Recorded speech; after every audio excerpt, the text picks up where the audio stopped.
Nos acercamos a quienes protagonizan el día a día más cerca de... Alberto Fiallo, él es abogado de los tribunales de la República, más especializado en el tema constitucional y también preside la organización no gubernamental ERES, la Fundación ERES. A propósito de toda la dinámica jurídica de República Dominicana, que cuando tú menos lo esperas se activa de una manera increíble. Bienvenido a Más Cerca. Gracias a ustedes, de verdad que sí. Qué bueno, qué bueno. Claro. Un placer nosotros tenerlo aquí esta noche. Usted es miembro de una fundación, la fundación se llama ERES. ¿En qué consiste esta iniciativa? Por supuesto. ERES es el espacio de reflexión para el empoderamiento social en la República Dominicana. ERES RD. Quedó chulo, okay. Quedó chulo, sí, sí, sí, suena bien, suena bien. Es un espacio de estudio, de comparación. Correcto, es un centro de pensamiento para investigación y poder también realizar eventos como este en materia de derechos y obviamente los mecanismos de protección. Usted habló de eventos como este, ¿usted se refiere a la segunda jornada de actualización del derecho? Pero yo no supero que tú me estés diciendo usted, por favor, después de todo lo vivido. Hay un aspecto importante que se ha estado produciendo. Vamos a trabajar eso. Por favor. Sí. ¿Cuándo se va a desarrollar esta jornada? Esta actividad se va a desarrollar el próximo miércoles 29 de marzo. Son 26 expositores a nivel Carlos, que se van a desarrollar en 10 conferencias, incluyendo la que ofreceré yo sobre inteligencia artificial en el derecho, y 5 paneles. Tenemos la apertura del consultor jurídico del Poder Ejecutivo, hablando de la perspectiva del transformador. Tenemos 5 jueces de la Suprema Corte de Justicia tratando temas tan importantes como la nueva ley de casación, en la persona del magistrado Napoleón Esteves Lavandiar, cómo ha evolucionado el régimen de la prueba en materia civil, con el magistrado Justiniano Montero, una joya también en cuanto a exposición. Cómo ha avanzado el derecho laboral con el magistrado Herrera Carbuce.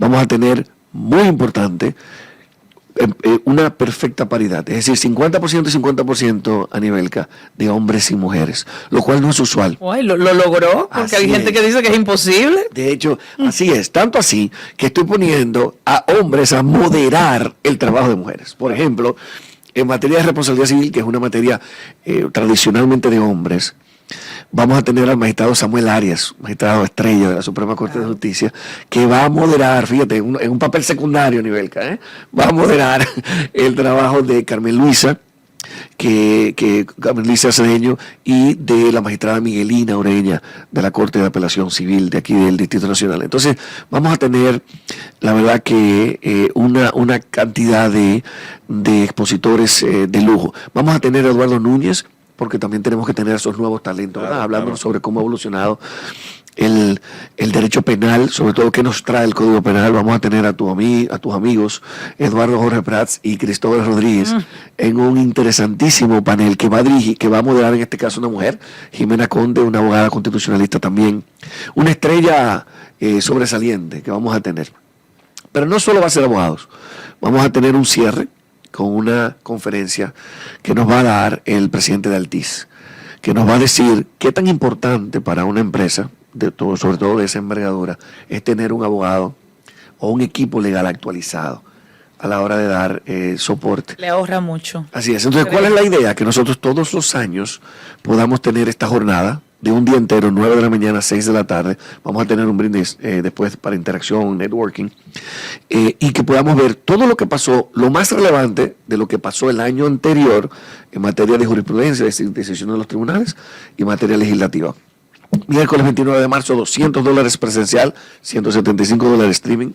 Quedan solo 10 cupos. ¿Dónde será la actividad? Será en el Hotel El Embajador, en el salón principal del Hotel El Embajador, como dije, de 9 de la mañana a 6 de la tarde, una joya, almuerzo incluido, obviamente. Tiene el éxito asegurado, indudablemente, sobre todo por la calidad de expositores y expositoras y la pertinencia del tema de la reflexión. Y podemos volver con, si se quiere, esta jornada científica, educativa en el orden del derecho, pero en República Dominicana, sobre todo ya la semana pasada se destapó un nuevo caso de presunta corrupción y estamos viendo pasear, ¿verdad?, frente a los medios a exfuncionarios, pero exfuncionarios de mucho nivel.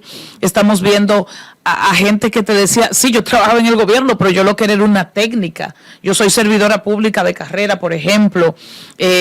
Vemos que hay como un hilo conductor que está vinculado al sector privado, porque es un constructor.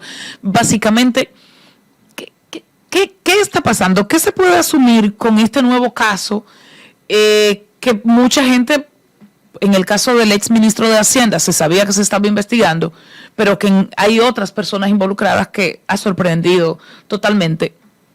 ¿Qué podríamos, en términos jurídicos, esperar? Esa es una pregunta muy general. Si me ven temblando, sí, no es por la pregunta que me acaba de hacer a nivel, sino que estoy justo debajo del aire acondicionado.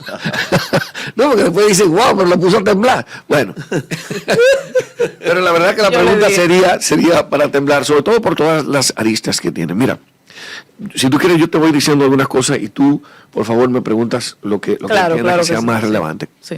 Yo creo que a partir de lo que ha ocurrido, tenemos que, ha surgido la necesidad de reforzar nuestra confianza en la independencia del Ministerio Público.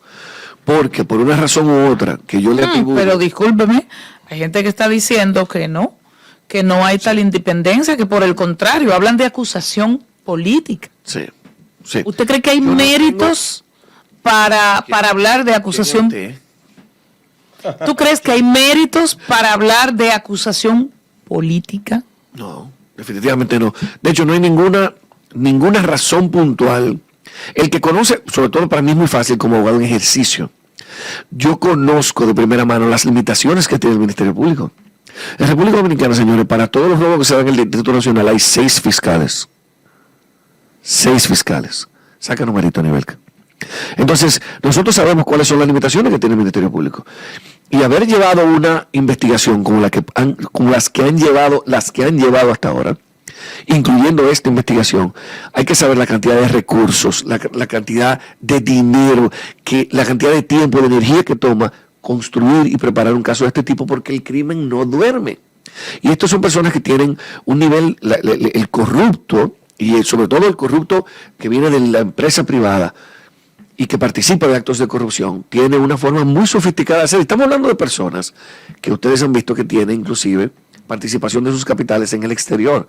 O sea que estamos hablando de lo que nosotros llamamos clientes sofisticados. Es el cliente que sabe, que cuando va donde ti, él ya sabe cuál es tu, él ya hizo su tarea. Es lo que está confirmando contigo o para que tú ejecutes la tarea que él tiene. Y eso es un caso muy interesante porque estamos viendo esto aquí y ahora. Entonces, dicho esto, yo creo que nosotros tenemos que hacer esfuerzos para reforzar esa confianza que debemos tener en el Ministerio Público. Es cierto, el reclamo nacional de que debe haber también casos de este gobierno, aparte del de la lotería. Es decir, que hay muchas acusaciones y que se ha hecho poco esfuerzo por perseguir a los corruptos de este gobierno, por decirlo de alguna forma. Pero hay que saber las limitaciones que tiene el Ministerio Público y hay que confiar en Nivelka. De hecho, yo creo que República Dominicana ha madurado mucho. Yo sé que hay gente que prefiere irse por la parte un poquito más pesimista, pero yo creo que hemos madurado mucho. Yo creo que tú y yo vamos a estar de acuerdo con que una cementera, por ejemplo, un caso que tenga que ver con medio ambiente, cohesiona a República Dominicana entera. Hay un caso que tiene que ver con la corrupción, que fue lo que hizo precisamente, señores, República Dominicana, incluyendo esa clase a la cual los pobres, a los que nosotros le atribuimos una mecánica automática de voto simplemente por prebendas o por clientelismo, también votaron para cambiar el gobierno en un momento de estabilidad, porque señores, recuerden que República Dominicana no estaba en crisis cuando sacó al gobierno del PLD. Estaba la crisis del COVID. Sí, pero no estaba en crisis. Digamos que no había una crisis económica propiamente. Y de hecho, podemos hablar, el análisis del COVID es muy interesante. Lo que quiero decir es que en ese momento República Dominicana no representaba. De hecho, era más fácil pensar en quedarte con lo seguro que con la promesa que vino unos cuantos meses antes de las elecciones de que le iban a doblar la ayuda puntual, porque es una promesa de campaña. Entonces yo creo que nosotros hemos madurado mucho y debemos apostar a un Ministerio Público Independiente? Carlos, tú estás loco por preguntarme. Sí, porque hay varios aspectos. O sea, hemos avanzado, el Ministerio Público tiene que ser fortalecido. Hemos tenido 7 casos de corrupción en proceso. Sí. Y en cada caso yo siempre me pregunto, ¿y no hay alguna forma de que esa fortaleza del Ministerio Público se pueda traducir, por lo menos? Porque no estoy justificando ni defendiendo a ningún imputado, no sé cuál es su situación, pero por lo menos siempre terminamos en los mismos aspectos. No se respeta el debido proceso, se filtran los expedientes, la presunción de inocencia no existe en los medios de comunicación por la forma como eso se aborda. Entonces, ¿cuándo vamos a lograr avanzar en ese sentido para que la persecución de los delitos entonces no terminen luego uno con la frustración de que, bueno, en los medios el caso se ganó, pero cuando llegaron los tribunales llegó con tantos vicios o debilidades aparentemente que no tuvimos el resultado esperado? Es una excelente pregunta, Carlos. Pero yo quiero que tú, digamos que tengas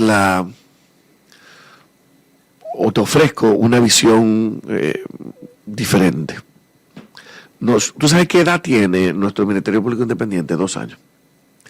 Nació el 16 de agosto del 2020. ¿Estamos de acuerdo, verdad? Cuando nombraron en ese acto, tú me corregirás si fue el 16 de agosto, el 18 de agosto, pues en ese acto, fue el mismo 16 de agosto, nació ese Ministerio Público Independiente. Y yo, en una suerte de comparación, lo que propongo es que estamos viviendo lo que se llaman los dolores del crecimiento. Cuando los muchachos tienen 12 años, 13 años, les duelen a veces las cosas. Les duelen la ¿Qué es lo que uno dice? Hijo, tú lo que estás creciendo. Entonces, todo esto, el momento en que se sacaron los expedientes, filtrar los expedientes, hablar con la prensa, como nosotros vemos los casos norteamericanos donde se paran y están hablando con la prensa, que ya se ha reducido eso bastante. Todo eso que podemos cuestionar y que son válidos cuestionamientos, Carlos, son lo que yo atribuyo a dolores del crecimiento de una institución que es nueva. De nuevo, tenemos 2 años con un Ministerio Público Independiente. Y cuando me refería a que hemos crecido y madurado, yo creo que todos estamos de acuerdo que sería muy difícil para cualquier presidente modificar esa realidad. ¿Por qué en República Dominicana la prisión es la regla en términos preventivos? Voy a conectar eso con la pregunta que no terminé de responderle a Carlos, porque la pregunta es cómo nosotros hacemos, ok, muy bien, hemos crecido, ¿cómo lo fortalecemos? Yo creo que ayudaría mucho tener una ley, es decir, modificar la ley que regula el Ministerio Público para establecer mayores controles, para establecer otros criterios, digamos que para presentación de los casos de corrupción. Yo creo que nosotros no solamente deberíamos tener una Procuraduría especializada en corrupción administrativa, sino que tendríamos que tener tribunales especializados. ¿Por qué? ¿Por qué? Porque primero porque cada país da prioridad a lo que le preocupa. Y a República Dominicana nosotros sabemos que Colombia lo tuvo o lo tiene en narcotráfico, en drogas, en ese tipo de delitos. Entonces, por ejemplo. Tenemos un en Colombia se permitieron los jueces encapuchados. Correcto. Entonces, si en República Dominicana la preocupación del dominicano y dominicana hoy, junto con el costo de la vida, es la impunidad y la corrupción, señores, primero te da una idea, te da una fotografía del nivel de madurez política que vamos a ir adquiriendo. Al dominicano esto antes no le importaba. Al dominicano le importaba la seguridad y el empleo. Entonces, dada la importancia que tiene para el dominicano y dominicana este tema, ¿por qué no discutimos la posibilidad de crear tribunales especializados en materia de corrupción administrativa? ¿Por qué? Porque como decía la doctora Wendy Lora, que le toca ser abogada de uno de los imputados. Amiga nuestra. Decía, no se crean que la prisión preventiva es la decisión, hablamos en 7 años. Ella está segura de que el caso no va a durar menos de 7 años. 7 años son casi 2, sí, pero eso es verdad. Yo, mientras estuve dirigiendo la consultoría jurídica de la Dirección General de Impuestos Internos, fui a una de 85 audiencias preliminares para perseguir un grupo de empresas evasoras. 85, el Estado, 85 audiencias preliminares, claro que sí. Este es un caso que probablemente lo veamos en 2 periodos presidenciales. Además, asumiríamos que el Ministerio Público está bien representado, sí, pero que los imputados están bien representados por abogados que utilizarán todas las herramientas. Claro, pero además tenemos un sistema sobrecargado que no puede darle prioridad, no tiene mecanismos para darle prioridad a los casos de corrupción. Por eso necesitamos tribunales especializados que nos saquen una sentencia en 1 año, que nosotros veamos la realidad el régimen de consecuencias en un año, porque la verdad es que se diluye y se convierte en la regla principal por un tema de populismo, el tema de la prisión preventiva, que en este caso tiene una discusión muy interesante, y es que durante 2 años estas personas han estado compareciendo a las diversas convocatorias que les ha hecho el Ministerio Público. Incluyendo uno que sabemos que salió del país en muchas ocasiones, pero regresaba, o sea, y que hasta comunicaba al Ministerio Público, voy a salir, Correcto. pero sigo. Va a ser muy difícil probar desarraigo. Desarraigo, peligro de fuga. Va a ser muy... Y el argumento del Ministerio Público, que en estos temas de presunta corrupción lo ha involucrado mucho. El Ministerio Público ha hablado de la posibilidad, no de que se fuguen, pero sí de que obstruyan la investigación, de que estando libres, obstruyan la investigación. Bien, es el mismo razonamiento. Estaban libres. Estaban libres, se filtró a la prensa todas las veces que ellos fueron, se filtró a la prensa inclusive las acusaciones, o sea, la naturaleza de las acusaciones, y si hubieran querido distraer